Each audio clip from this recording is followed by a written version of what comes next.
Hoy damos inicio al desarrollo del curso de epidemiología correspondiente al periodo 2021-1. El que les habla es el doctor Hugo Antonio Mesaguín Esquivel, médico pediatra, doctor en salud pública, responsable de la asignatura de epidemiología. Para cualquier contacto, ahí tienen el correo institucional para comunicarse en la oportunidad que ustedes consideren pertinente. Hoy vamos a revisar la clase referida al contexto histórico de la epidemiología. Vamos a conocer las diferentes definiciones que existen respecto a epidemiología para luego finalmente terminar revisando lo referido a los usos y a las aplicaciones de la epidemiología.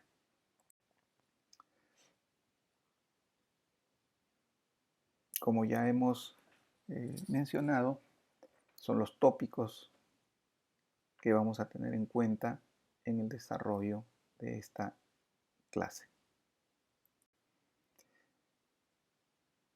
¿Qué podemos decir respecto al contexto histórico y a las definiciones de la epidemiología? En relación al contexto histórico de la epidemiología, esta ha pasado por una serie de etapas y también debemos saber de que los eventos que han afectado a grupos poblacionales es consustancial con el ser humano.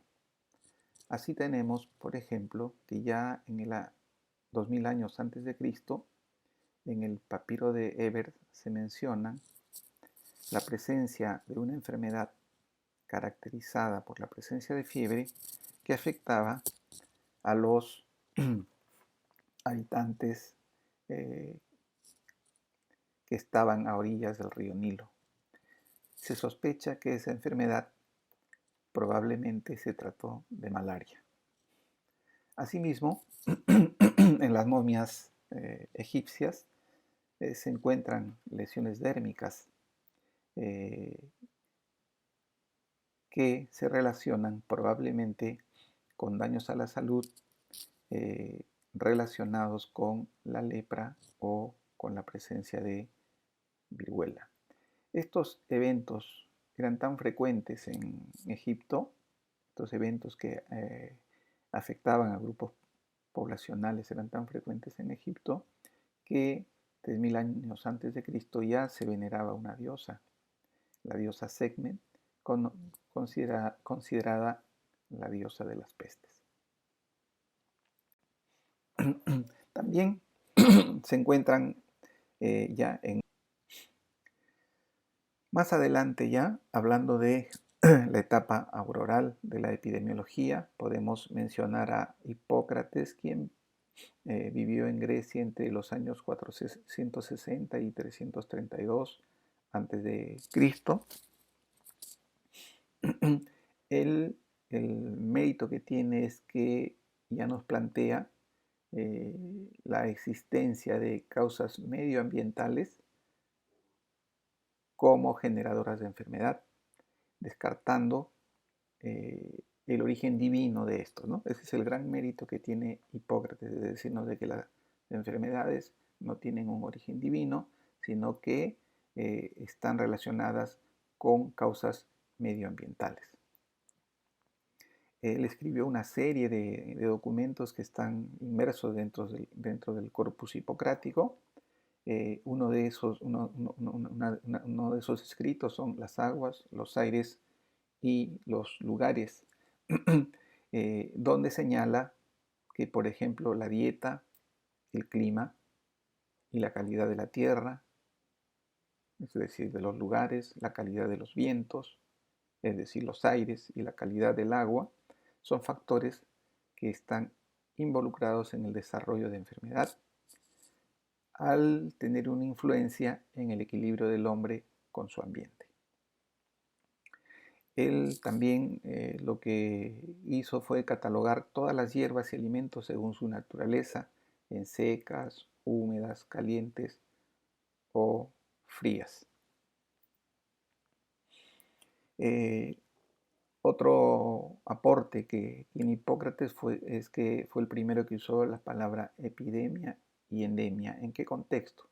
En el contexto de que la epidemia es aquella enfermedad que viene a un determinado lugar y luego se va, mientras que una endemia es aquella enfermedad que llega a un lugar y se queda por mucho tiempo. Entonces esos son los grandes aportes que nos ha dado Hipócrates en este proceso de la evolución de la epidemiología. Recordar también que Hipócrates es considerado el padre de la medicina y también es considerado el padre de la epidemiología antigua, diríamos. Luego tenemos también en la etapa auroral a Claudio Galeno. El aporte de Claudio Galeno, quien fue un médico fisiólogo, es decirnos de que las enfermedades están relacionadas con tres grupos de factores diferentes. Dos que son dependientes del hombre, o sea, la carga genética que tiene el hombre, y la otra su forma o su estilo de vida. Y uno tercero que está relacionado con el ambiente, es decir, con la atmósfera. Entonces, el gran aporte de Claudio Galeno es que nos dice de que para que se produzca una enfermedad tienen que estar involucrados factores dependientes del hombre y factores relacionados con el ambiente. Él lo que hizo también es describir las muertes provocadas por la denominada peste antonina. ¿Y qué era la peste antonina? Probablemente fue una peste producida por la viruela o sarampión que ocurrió en Roma. En el siglo V y VI ocurrió una terrible plaga que azotó al mundo y ya en esa época recibió el nombre griego de epidemia. Ya decíamos, pues, ¿no? En el contexto de epidemia, aquella enfermedad que viene y luego se va. En el siglo XIV, Winslow, en el contexto de la gran pandemia de peste bubónica, describió la doctrina del contagio. Fracastoro, él planteó la existencia de tres modos de transmisión de las enfermedades en el contexto de una epidemia. Y dijo que las enfermedades pueden transmitirse de manera directa, pueden transmitirse de manera indirecta o pueden transmitirse a distancia. Cardamo dio lugar al nacimiento de la teoría del contagium vivum o contagio viviente. Él decía de que existía algo que él no sabía qué era, pero que era algo viviente y que ese elemento viviente que existía era el que producía la enfermedad y consecuentemente le dio nombre a este elemento como un elemento viviente y que es el que estaría condicionando el contagio o la ocurrencia de la enfermedad. Esta concepción planteada por Cardamo adquirió gran vigencia en 1750. En el siglo XIV y XVII, la Iglesia tiene un gran rol en la ejecución de acciones de orden sanitario. En el contexto de la evolución de la epidemiología, tenemos ya que hablar de la era de las estadísticas sanitarias. Y ahí tenemos a John Brown y a William Petit como representantes importantes de esta era de las estadísticas sanitarias. ¿Cuál fue el aporte de John Brown? Él lo que hizo fue investigar los factores biológicos y socioeconómicos de la mortalidad.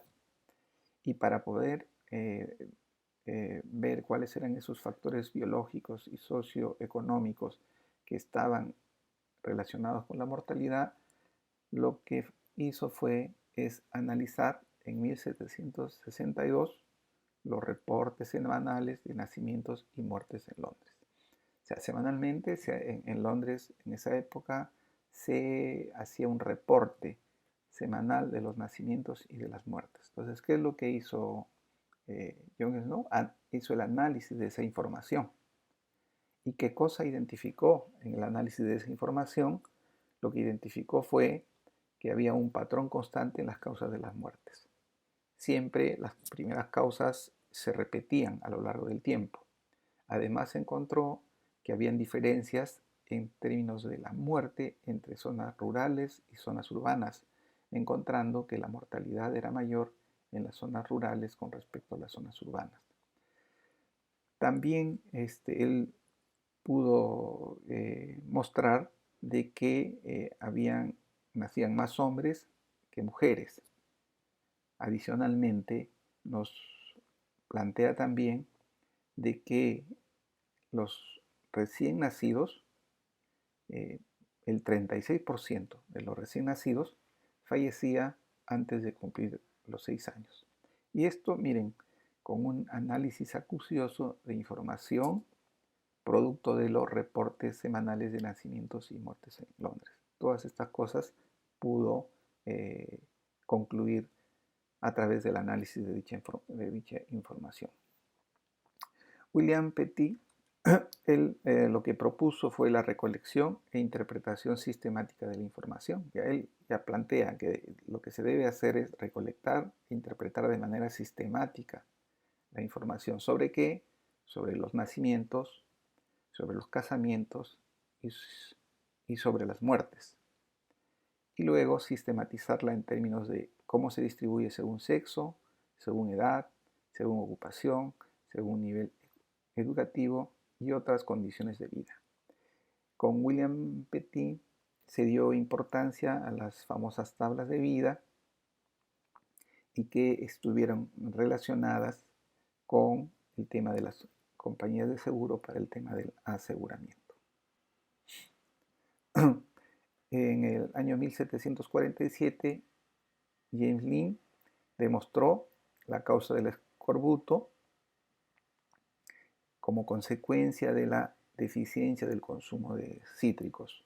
Algunos plantean de que los estudios desarrollados por Lind son los primeros estudios experimentales, porque ciertamente él, para descubrir de que la causa del escorbuto era la deficiencia del consumo de cítricos, desarrolló experimentos con personas a quienes administró diferentes sustancias o diferentes productos para identificar cuál es el que protegía contra la presencia de esta enfermedad o cuál es el que hacía que se revierta esta enfermedad llamada escorbuto. Jenner creó la primera vacuna contra la viruela. Miren, Edward Jenner en el siglo XVII crea la primera vacuna y en el año 1980 se declara erradicada la viruela en el mundo, ¿no? Un hito fundamental como producto de la presencia de esta vacuna, de esta primera vacuna contra la viruela creada por Edward Jenner. Chadwick es considerado el padre de la salud pública. Él lo que hizo fue analizar las condiciones sanitarias de los trabajadores en Gran Bretaña y plantear medidas orientadas a mejorar esta situación. En el contexto de las mejoras en términos del saneamiento, en términos del abastecimiento de agua, en términos de la higiene. El problema de Chadwick es que él pensó de que la ocurrencia de las enfermedades era producto de las emanaciones pestilentes o llamadas miasmas y que estas emanaciones pestilentes llamadas miasmas eran las que producían la enfermedad, lo cual a la luz de los conocimientos sabemos de que no fue así, ¿no? Luego tenemos a Alexander Lois, que demostró que la tuberculosis no es hereditaria y ese es el que crea la primera sociedad epidemiológica de Londres. William Farr ya nos habla del uso de las tasas de mortalidad y de conceptos como dosis-respuesta, como inmunidad de grupo. Miren, ya en esa época William Farr nos hablaba la respuesta, del concepto de inmunidad de grupo o inmunidad de rebaño, que ahora estamos hablando también, como en el contexto de la pandemia que nos está afectando. También él habló del concepto de años persona y del concepto de peligro relativo. Pasteur más adelante demostró que todo ser vivo procede de otro ser viviente. O sea, él negó el concepto de la generación espontánea, ¿no? Él rebatió esa posición.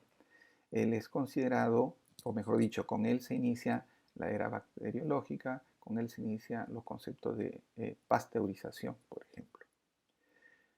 Tenemos a Robert Storr, a Holmes y a Semmelweis, quienes estudiaron el problema de la transmisión de la fiebre puerperal, que era un problema grave de muerte en las mujeres que daban a luz. El aporte de Semmelweis en este contexto fue la aplicación de medidas de prevención, ¿no? La aplicación de la higiene de manos para reducir la transmisión de la fiebre puerperal y consecuentemente la frecuencia en la muerte por esta causa. Peter Panum estudió la contagiosidad del sarampión. Él hizo un estudio en las Islas Feroe y observó el comportamiento de esta enfermedad llamada sarampión y dio grandes aportes en relación a esta enfermedad, como por ejemplo uno de los aportes que dio respecto al estudio de esta enfermedad es que logró determinar cuál era el periodo de incubación de esta enfermedad. El otro elemento que aportó como producto de este estudio en las Islas Feroe de la contagiosidad del sarampión es que logró decir de que aquellas personas que habían tenido la enfermedad ya no la tenían y que por lo tanto era indicativo de que tenían inmunidad. En 1854 ya tenemos a John Snow, quien nos habla del modo de transmisión del cólera.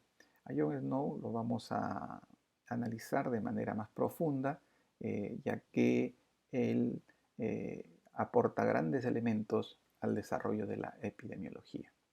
En el 1857, tenemos a William Bath, quien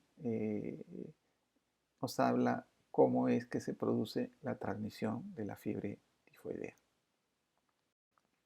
Como les decía, vamos a hablar de John Snow porque con él se plantea el nacimiento de la epidemiología. Él es considerado también el padre de la epidemiología, digamos, moderna. Ya habíamos dicho que Hipócrates en su momento fue considerado padre de la epidemiología. A John Snow, por los aportes dados en esta materia, es considerado el padre de la epidemiología.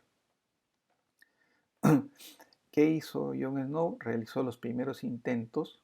Miren cuál es el aporte grande de John Snow, es que realizó los primeros intentos de no solamente descubrir la causa de las enfermedades, sino fundamentalmente de prevenir su repetición. Y él entre 1848 y 1854 investigó la transmisión y distribución del cólera en Londres. De manera muy específica, en 1854 hubo un gran brote epidémico que ocurrió alrededor de una bomba de agua que abastecía a la población y que esta bomba de agua estaba ubicada en la calle Broad Street. Él es considerado como el creador de la metodología epidemiológica o del método epidemiológico, que como vamos a ver más adelante, el método epidemiológico es el método científico aplicado en el contexto epidemiológico. Es considerado también el pionero de la epidemiología social en razón al estudio que hizo también del cólera y los mineros. Él observó de que los mineros eh, entraban a laborar a la mina y llevando sus alimentos y se quedaban todo el día y en esas circunstancias eh, desarrollaban su actividad bajo condiciones inadecuadas. Eh, e identificó que muchas de estas personas que desarrollaban esta actividad desarrollaron eh, eh, cólera, correlacionando estas condiciones de trabajo, estas condiciones sociales, con una mayor posibilidad del desarrollo de esta enfermedad llamada cólera. En razón a esos aportes, John Snow también es considerado el pionero de la epidemiología social. ¿Qué hizo John Snow? John Snow, aplicando el método epidemiológico, planteó el problema,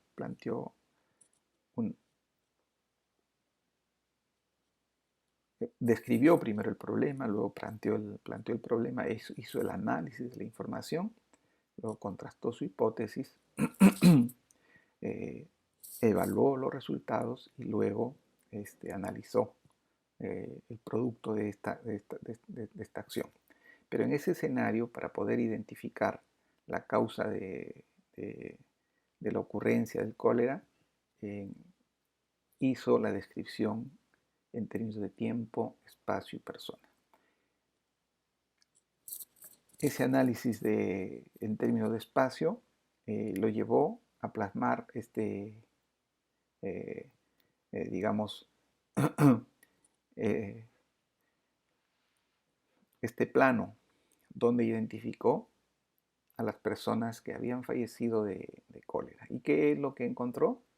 Encontró que la mayoría de las muertes ocurrían alrededor de la bomba de Broad Street.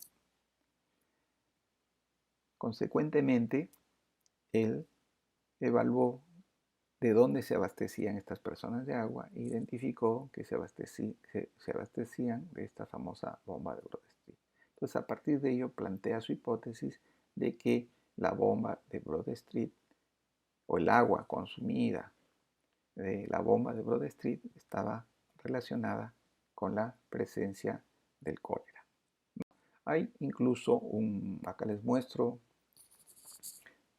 un dibujo donde se ve a la muerte distribuyendo la muerte a través del agua que salía de esta famosa bomba de Broad Street.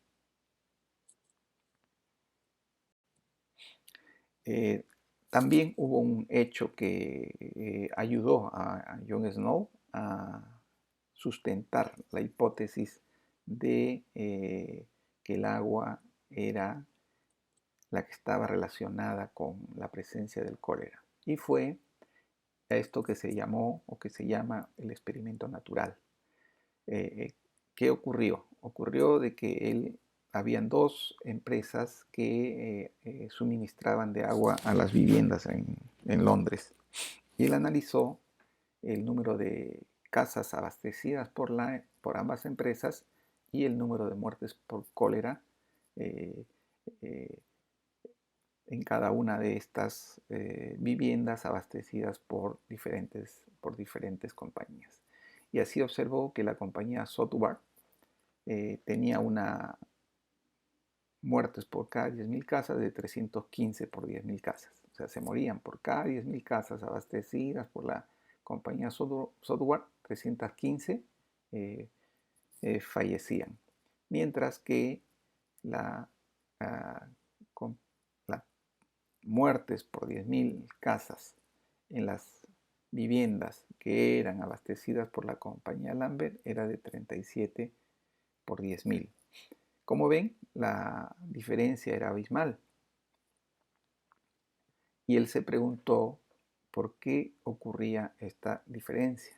Y lo que se identificó fue de que la empresa de la compañía Software, para abastecer a las viviendas, a las casas, recogía el agua de río abajo del Támesis, donde la contaminación era mayor, mientras que la compañía Lambert se había mudado a recoger agua de la zona alta del río Támesis para abastecer a, las viviendas correspondientes, y que estas aguas de la parte alta eran menos contaminadas. Entonces, eso también ayudó a John Snow a plantear la posibilidad de que el agua era la causa de la ocurrencia de este brote por cólera y de las muertes por cólera.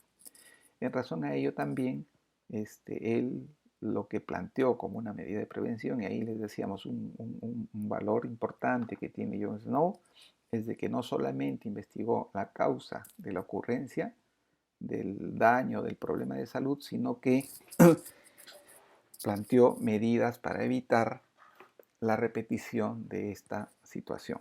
Y a eso iba, a decirles de que John Snow lo que hizo fue plantear de que se evitara el consumo de agua de la bomba de Broad Street, planteando de que se cierre incluso la bomba de Broad Street para reducir la ocurrencia de estos daños a la salud. Y se logró, evidentemente, una vez que se evitó el consumo del agua de la bomba de Broad Street, se redujo notablemente la ocurrencia del cólera, comprobando con esto su hipótesis de que el agua era causa del cólera. Es importante saber pues, de que en esa época todavía no se conocían los microorganismos.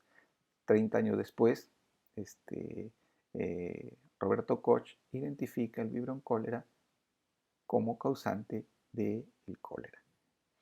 30 años después de que John Snow había hecho la investigación, había planteado las medidas de prevención. Entonces, otra cosa importante que deben de tener en cuenta de esto que estamos conversando es de que no se necesita identificar el microbio para aplicar las medidas de prevención. O sea, no esperemos identificar el microbio para aplicar medidas de prevención.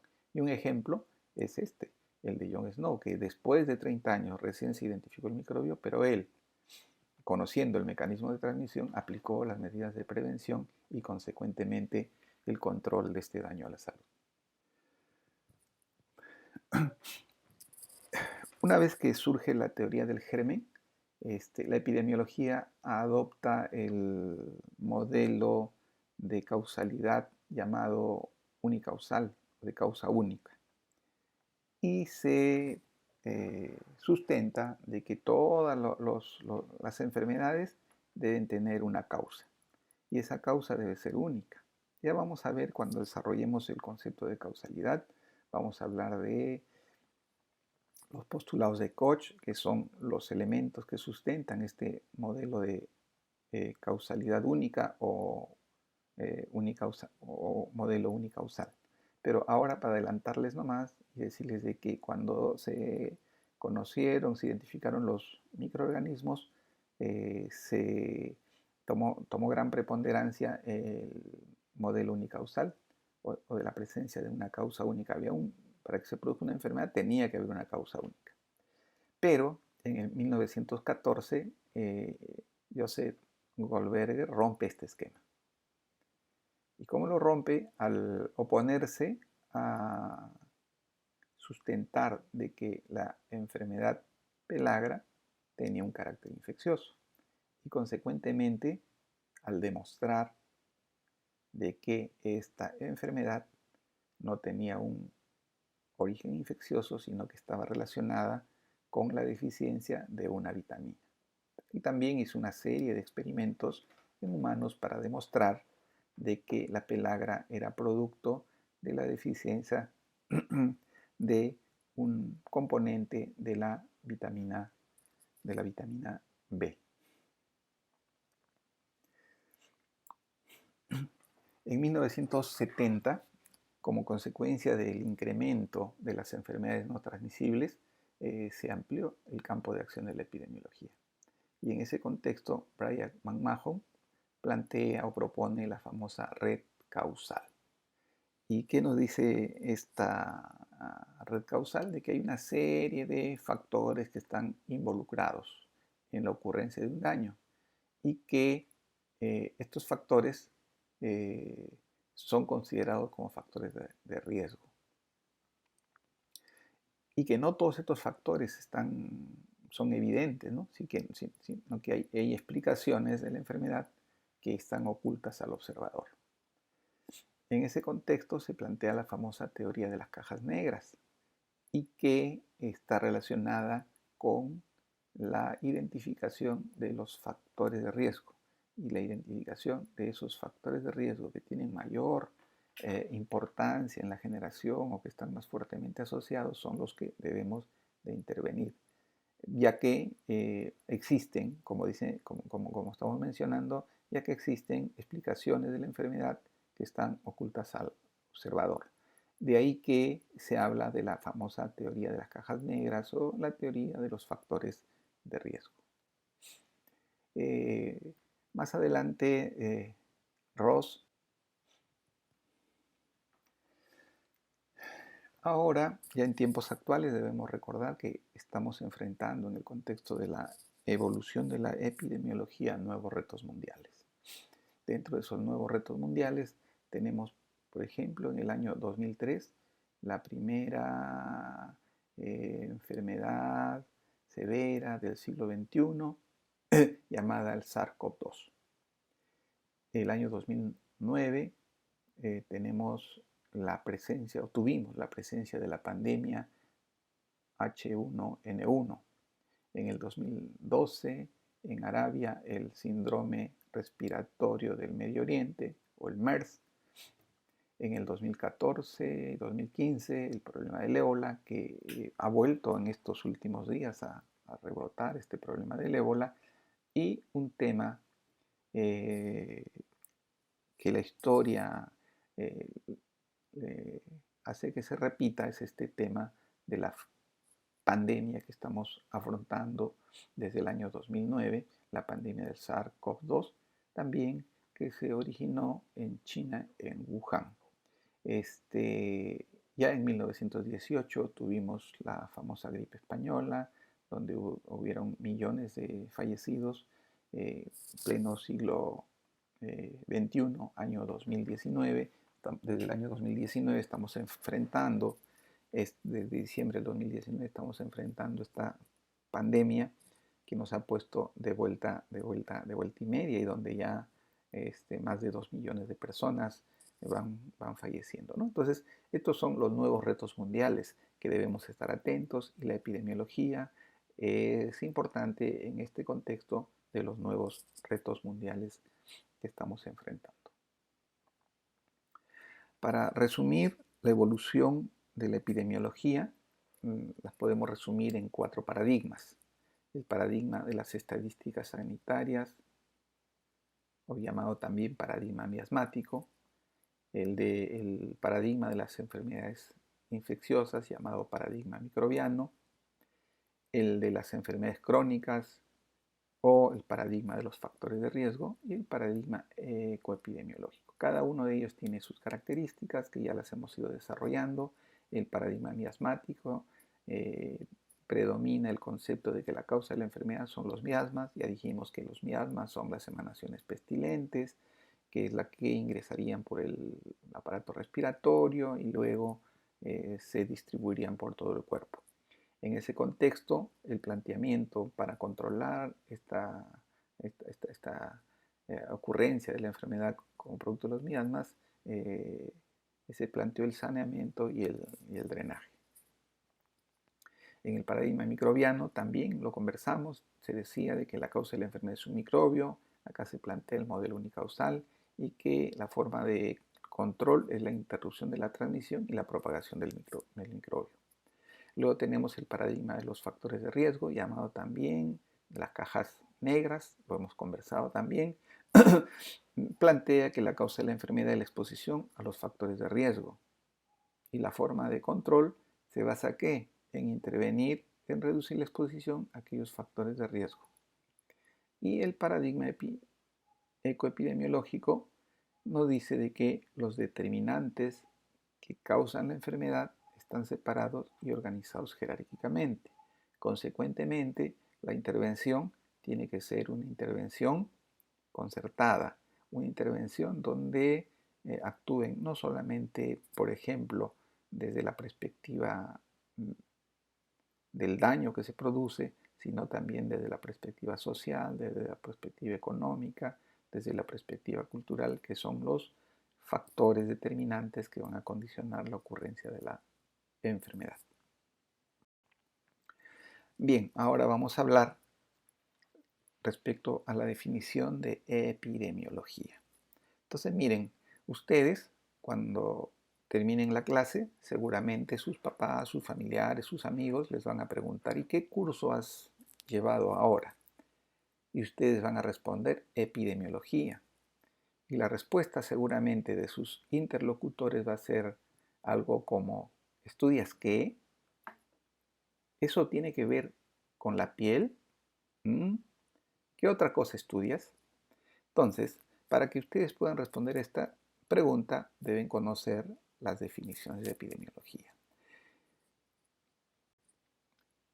No planteo de que conozcan todas las definiciones que les voy a mostrar.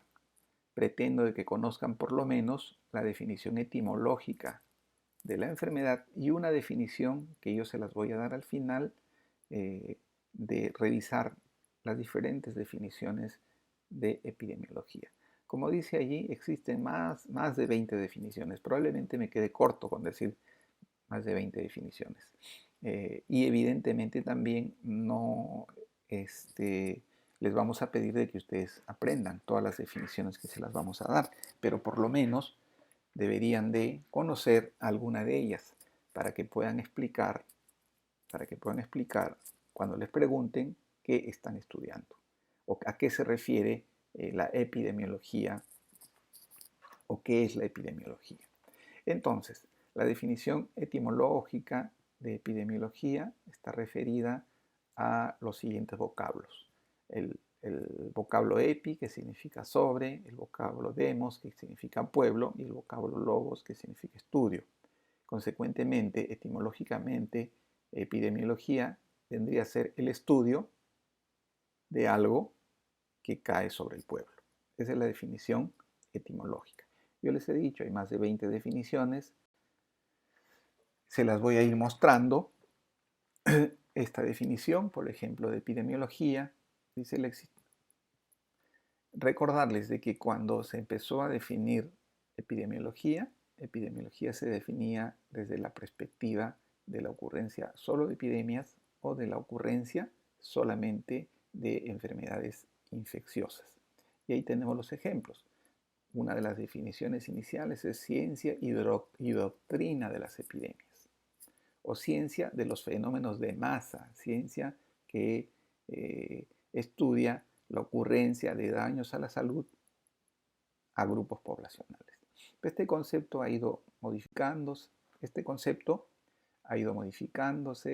tomando una serie de características adicionales, como ya ustedes en la lectura que van a desarrollar y el análisis de cada una de estas definiciones que van a hacer, van a ir identificando. Ejemplo, McMahon, que ya en 1970, que es el que nos plantea el tema de el paradigma de las cajas chinas. Ya McMahon nos decía que es el estudio de la distribución de las enfermedades en el hombre y de los factores, ¿no? Los factores que determinan su frecuencia. Él, cuando hablaba de los factores, nos estaba hablando de los factores de riesgo que están involucrados en la determinación de su frecuencia. Tenemos también la definición de la Asociación Epidemiológica Internacional. Tenemos la definición de Jenisek. Tenemos la definición de Las, y acá sí nos vamos a detener un poco para decirles de que John M. Las nos define a la epidemiología como el estudio de la distribución y de los determinantes de los estados o acontecimientos relacionados con la salud en poblaciones específicas y la aplicación de este estudio al control de los problemas sanitarios. Entonces, ya la AD nos plantea también de que si bien la epidemiología estudia la distribución de los determinantes, los estados y los acontecimientos, también nos plantea de que se estudia con la finalidad de el control de estos problemas sanitarios. Y como dice ahí, esta definición subraya el hecho de que los epidemiólogos no solo estudian la muerte, no solo estudian la enfermedad, no solo estudian la discapacidad, sino también tienen que estudiar o tienen que ocuparse de los estados sanitarios más positivos. Y como yo les mencionaba, sobre todo de los medios para mejorar la salud. O sea, ¿qué hacemos para mejorar la salud? Ya vamos viendo de que la epidemiología no solamente es estudiar cuál es la causa de la ocurrencia de un evento, o por qué un evento se propaga, o por qué un evento se mantiene, sino el fin último de la epidemiología es aplicar las medidas de prevención. Es decir, como nos plantea LAS, aplicar los medios para mejorar la salud de la población. OPS en el 96 plantea esta definición, donde dice que es la ciencia que trata del estudio de la distribución de las enfermedades, de sus causas y de los determinantes. ¿De qué? De la frecuencia en el hombre, así como del conocimiento de la historia natural de la enfermedad y del conocimiento de datos para una intervención. Entonces, ya nos habla de los siguientes conceptos, la definición de la OPS. Nos habla de que es el estudio de cómo se distribuyen las enfermedades, cuáles son sus causas, quiénes lo determinan. Además, permite el estudio de la historia natural de la enfermedad con la finalidad de que, sobre todo, de realizar intervenciones orientadas al control o a la erradicación de dichos daños. Así como les dije que deben de recordar por lo menos la definición etimológica, es el estudio de algo que cae sobre el pueblo, es importante que recuerden esta otra definición, que es la definición que desde mi punto de vista sintetiza todas las otras definiciones que hemos estado revisando. Y esta definición dice que la epidemiología es la ciencia que estudia las causas de cómo aparecen, cómo se propagan y cómo se mantienen los daños a la salud. ¿En quiénes? En las poblaciones. ¿Y con qué finalidad? Con la finalidad de prevenirlos o controlarlos. Entonces, esta es otra definición que ustedes no deben de olvidar y que no es difícil de recordar, ¿no? La epidemiología es una ciencia, eso deben estar claros, que estudia las causas de qué, de cómo aparecen, de cómo se propagan y de cómo se mantienen los daños a la salud. ¿En quiénes? En las poblaciones. ¿Con la finalidad de qué? De prevenirlos y controlarlos. Entonces, ¿cuál es la finalidad de la epidemiología? No es contar muertos, no es contar enfermos, no es contar discapacitados. La finalidad de la epidemiología es la prevención y control de los daños. Y para eso tenemos que conocer las causas de cómo aparecen los daños, cómo esto se propaga o cómo esto se mantiene. Conociendo estas causas, vamos a poder plantear medidas de prevención o control. Bien, habíamos hablado del método epidemiológico que fue sustentado o fue creado por John Snow. Entonces, y también ya deslizamos algunos elementos. Acá simplemente para fijar y decirles de que el método epidemiológico es el método científico, es el mismo método científico aplicado a los problemas de salud de un determinado grupo humano. Ese es el método epidemiológico. ¿De qué elementos se compone el método epidemiológico? El método epidemiológico tiene que ver con la formulación y definición del problema de salud. Eso es lo que hizo John Snow, ¿no? Analizó la información, luego formuló y definió el problema de salud. Luego dijo, ¿cuál era el problema? Que la gente se moría, pues, ¿no? Luego hizo la descripción de los elementos del problema. Y cuando hablamos de la descripción de los elementos del problema, lo tenemos que hacer en términos de tiempo, espacio y persona.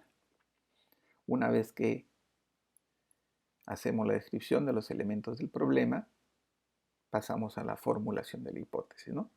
John Snow describió pues en tiempo, en espacio y persona. Ya vimos también un croquis de la ciudad donde identifica en términos de espacio de que las personas que estaban alrededor de la bomba de Broad Street eran las más afectadas. En razón a ello,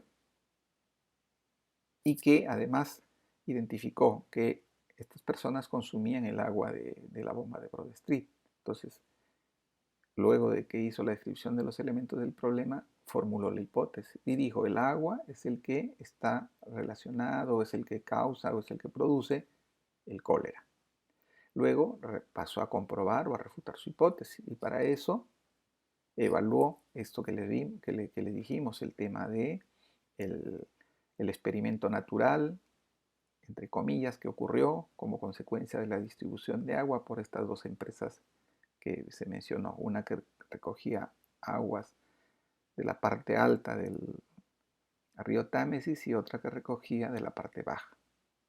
Y luego, la otra comprobación o refutación a su hipótesis estuvo centrada en plantear que se cierre la bomba de Broad Street. Y al cerrar la bomba de Broad Street se redujo sustancialmente la ocurrencia de casos de cólera.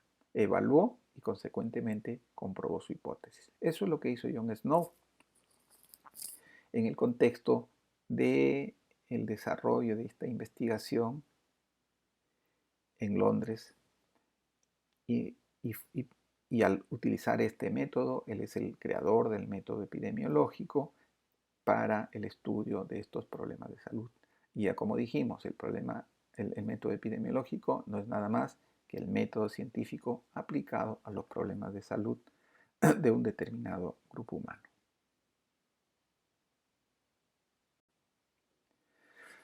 Vamos a hablar de las aplicaciones y usos de la epidemiología.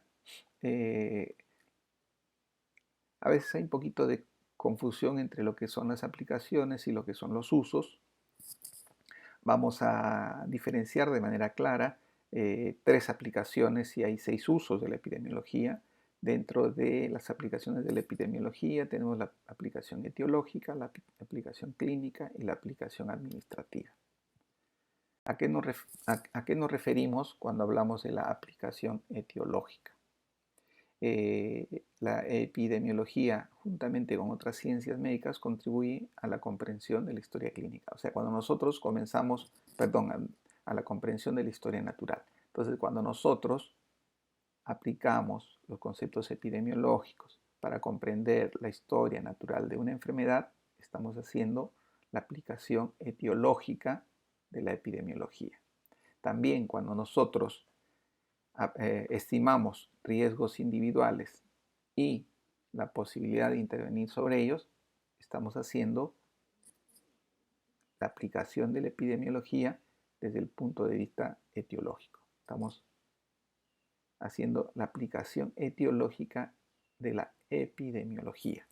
Entonces, miren, cuando nosotros analizamos de manera conjunta con otras ciencias y tratamos de entender y de elaborar y de estructurar la historia natural de la enfermedad, estamos aplicando la epidemiología en el contexto etiológico. Cuando identificamos los riesgos individuales, también estamos haciendo la aplicación etiológica.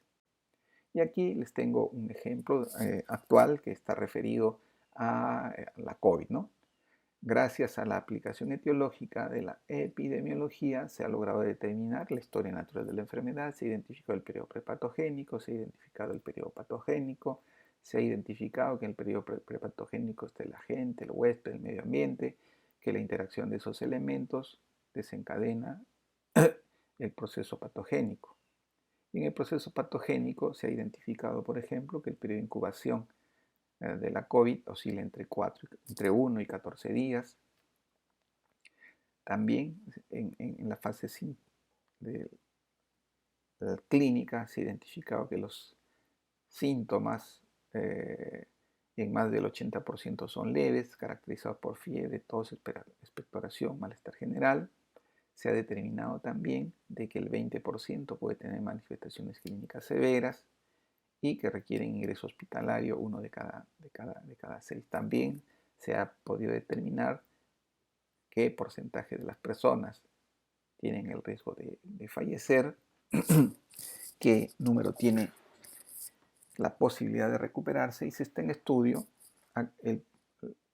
está en estudio también como parte del trabajo epidemiológico, qué porcentaje tiene secuelas y consecuentemente van a requerir atención posterior. Entonces, esto es lo que constituye la aplicación etiológica de la epidemiología.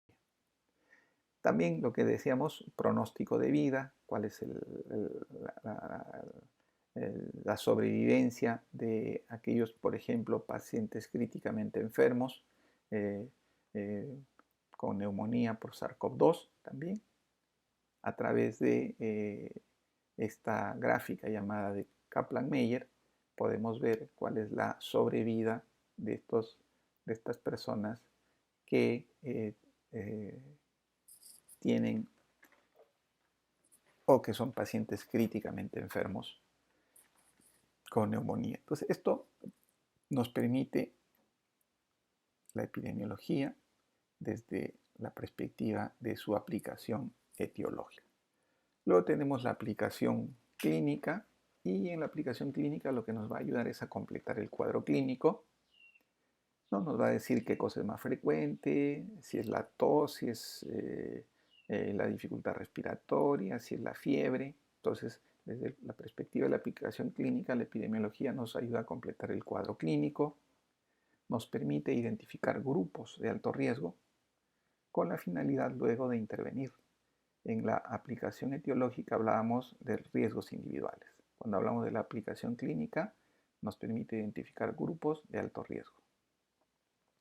También, a través de la investigación clínica, vamos a poder determinar la frecuencia con la que se presentan los daños.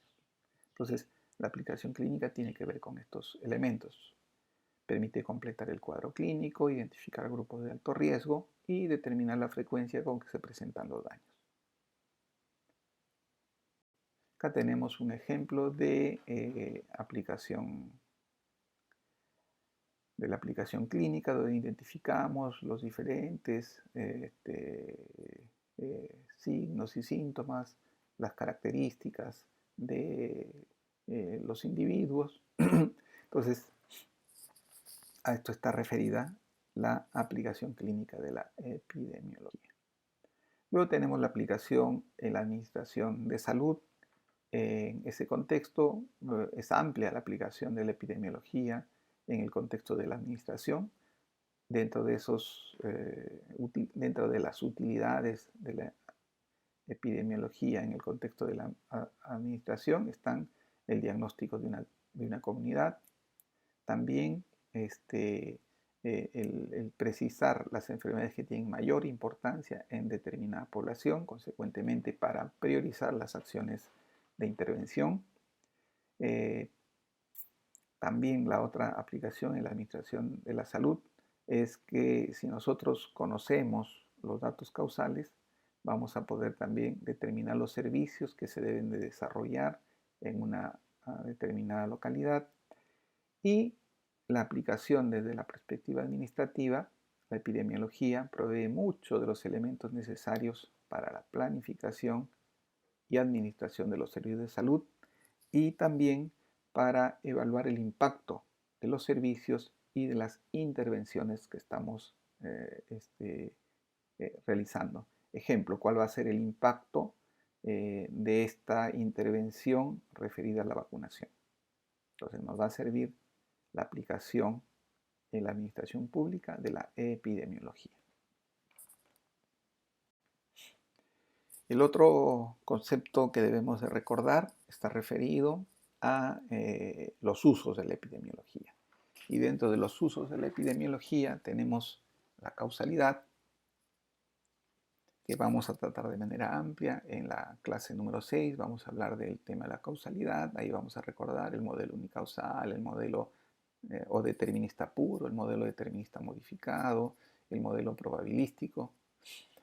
El otro uso es en el contexto de la historia natural de la enfermedad. También vamos a tener una clase exclusiva para desarrollar el tema de la historia natural ligada a los niveles de prevención, y ahí vamos a recordar eh, los aspectos referidos al periodo prepatogénico y al periodo patogénico, a la fase en el periodo patogénico, al subclínico, al clínico y a la resolución. También el otro uso de la epidemiología está en el contexto de la descripción del estado de salud de la población, qué porcentaje de población tiene salud adecuada, qué porcentaje de la población tiene salud inadecuada. A eso se refiere la descripción del estado de salud de la población.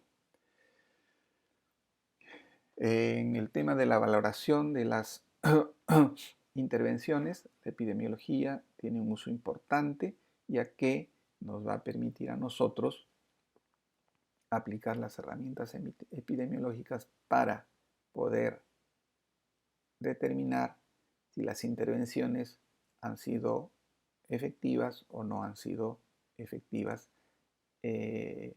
para lograr la mejora en la salud de la población.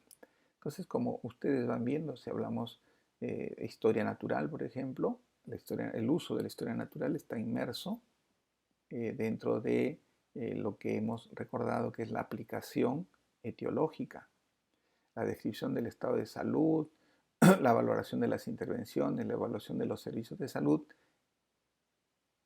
está inmerso dentro de lo que consideramos la aplicación administrativa, ¿no?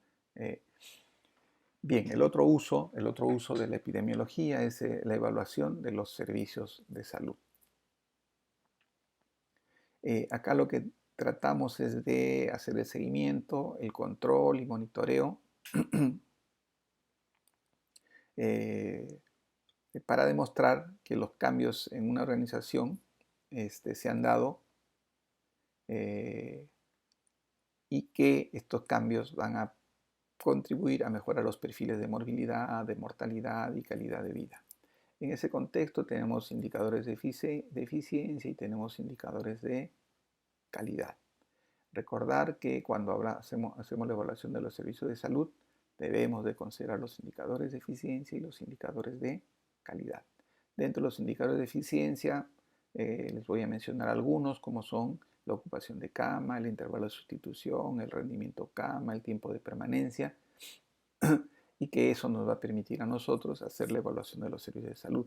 Hay también indicadores de calidad. Dentro de los indicadores de calidad está la tasa de mortalidad hospitalaria, está la tasa de incidencia de las infecciones asociadas a la atención de salud, ¿no? Son indicadores en este contexto del uso de la epidemiología para la evaluación de los servicios de salud, son indicadores de calidad, a diferencia de los indicadores de eficiencia que les hemos mencionado anteriormente. Y la otra utilidad el otro uso de la epidemiología es la capacitación para la lectura crítica. Y ahí un comentario aparte para recordarles de que la epidemiología juega un rol importante en este contexto de la capacitación para la lectura crítica de la literatura médica. ¿Por qué? Porque a través de la lectura crítica de la literatura médica nosotros vamos a poder valorar un estudio y vamos a poder decir si el estudio es o no es de calidad. Y para poder valorar un estudio debemos de tener en cuenta la calidad del dato y la calidad del estudio. La calidad del dato tiene que ver con la validez del dato, la exactitud y precisión del dato y la consistencia del dato. Entonces, esos elementos son importantes a tener en cuenta cuando queremos decir o definir que un dato es de calidad. Un dato es de calidad cuando es válido, exacto, preciso, consistente. ¿Y cuándo vamos a lograr que un dato sea válido, exacto, preciso, consistente? Cuando hacemos la definición operacional de la variable. Entonces, una situación que permite que un dato obtenido en el contexto de un estudio de investigación sea de calidad es que tenga una definición operacional de la variable adecuada. Por el otro lado, tenemos que hacer el análisis de la calidad del estudio. Y la calidad del estudio tiene que ver con dos conceptos: el concepto de validez y el concepto de precisión. El concepto de la validez del estudio está referido a la presencia de los sesgos o confusores. Cuanto menos sesgos y menos confusores tenga un estudio, va a ser más válido, va a tener mayor validez interna y consecuentemente podríamos extrapolar estos resultados y evaluar la presencia de validez externa. El otro elemento de la calidad del estudio es el tema de la precisión. Y el tema de la precisión tiene que ver con el tamaño de la muestra. Cuanto más grande es el tamaño de la muestra, la precisión va a ser más adecuada, porque la precisión tiene que ver con el error aleatorio, no tiene que ver con el error sistemático o sesgo, que está relacionado, como le dijimos, con la validez. La precisión tiene que ver con el error aleatorio. Y el error aleatorio va a disminuir en la medida que aumente el tamaño de la muestra. Entonces, ese es el otro uso de la epidemiología referida a la capacitación para lectura crítica de la literatura médica. Bien, ahora vamos a hablar de la tríada epidemiológica. Y ahí tenemos que considerar los elementos de la tríada básica de la epidemiología descriptiva, que es la persona, que está referido a quién o quiénes enfermaron, al tiempo, cuándo enfermaron y al lugar donde enfermaron.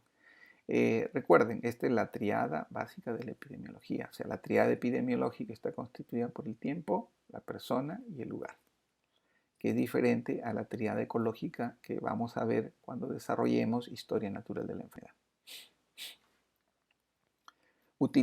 ¿Qué utilidad tiene la descripción epidemiológica? ¿Para qué hacemos descripción epidemiológica utilizando la famosa tríada epidemiológica? Esa es la otra cosa que deben recordar, de que la descripción epidemiológica está ligada a la tríada epidemiológica. Entonces, si nosotros describimos los elementos de la tríada epidemiológica, estamos haciendo descripción epidemiológica. ¿Y para qué hacemos descripción epidemiológica? Una de las utilidades es que nos permite estar al día con los cambios producidos en el patrón de una enfermedad o fenómeno de salud ya conocido. Ejemplo, hacemos de manera permanente la descripción epidemiológica en tiempo, y persona de cómo va evolucionando la COVID-19. Y en razón a ello vamos viendo día a día, nos vamos poniendo al día cómo se incrementa el número de casos, cómo se incrementa el número de fallecidos, cuáles son las características en términos de las personas, grupos etarios, lugar de residencia. Entonces, la descripción epidemiológica, como una de sus utilidades, es que nos permite a nosotros ponernos al día respecto a los cambios que van ocurriendo en el comportamiento de la enfermedad. La otra utilidad es que nos permite generar hipótesis, ¿no? ¿Por qué se mueren más? ¿Por qué enferman más los jóvenes y por qué mueren más los adultos mayores? Genera hipótesis. Y decimos, es por A, por B, por C, por D. Y también la otra utilidad de la descripción epidemiológica es el punto de partida de cualquier trabajo o estudio epidemiológico. O sea, cuando conocemos muy poco sobre un tema, lo primero que hacemos es descripción epidemiológica. Es el punto de partida de cualquier trabajo o investigación epidemiológica. Y a partir de estos estudios descriptivos, cómo se generan hipótesis, vamos a desarrollar ya estudios analíticos para comprobar estas hipótesis. Entonces, recordar, nos ponen al día, generan hipótesis y son el inicio de toda investigación cuando se conoce muy poco sobre el problema de salud. Acá para recordarles nomás que las personas se pueden diferenciar por diferentes características, de acuerdo a los grupos etarios, raza, sexo, ocupación, hábitos, circunstancias en las que ellos viven, nivel socioeconómico, contaminación ambiental, determinantes sociales.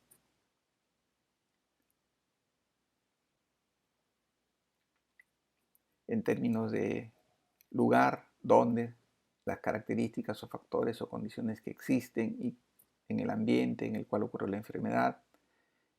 Recordar que el lugar se corresponde con el área geográfica donde se presentan los casos. Y cuando hablamos del lugar es importante que pensemos en términos de el distrito, en términos del barrio, en términos de la calle, en términos de la dirección, en términos de región, en términos de país, en términos de continente. Eso es importante cuando hacemos el análisis en términos de lugar. Luego, también la otra variable epidemiológica, dijimos, es en términos de tiempo, cuándo, y se refiere al periodo el cual los casos estudiados se enfermaron por su exposición a ¿qué? A una fuente de infección. Podemos considerar la temporalidad de una enfermedad teniendo en cuenta ya sea la fecha de inicio, por ejemplo, de la enfermedad. Podemos tener en cuenta también las semanas epidemiológicas, que es lo que generalmente se considera. La temporalidad puede ser dependiendo del problema de salud que estamos describiendo. Pueden ser minutos, pueden ser horas, pueden ser días, pueden ser semanas. En este caso les estamos mostrando un ejemplo de cómo se distribuye en términos de las semanas epidemiológicas los casos de coronavirus hasta la semana epidemiológica 7. Luego podemos correlacionar las variables tiempo-espacio y hablamos de endemia, epidemia, pandemia. En términos muy concretos, endemia es la ocurrencia usual de casos, la epidemia es la ocurrencia inusual de casos. Cuando los casos ocurren de manera inusual, hablamos de epidemia. O sea, también esto es importante que recuerden de que la epidemia no está definida por un número de casos, sino la epidemia es la ocurrencia inusual de casos.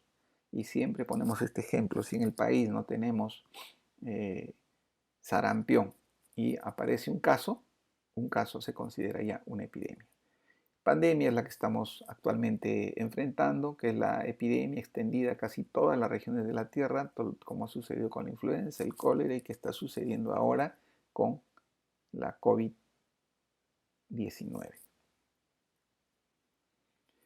También debemos de recordar el concepto de tendencia secular, y esto aplicamos. La tendencia secular es el comportamiento de una enfermedad a través de largos periodos de años, y generalmente está referido a décadas, sin tener en cuenta las oscilaciones menores que pudieran aparecer.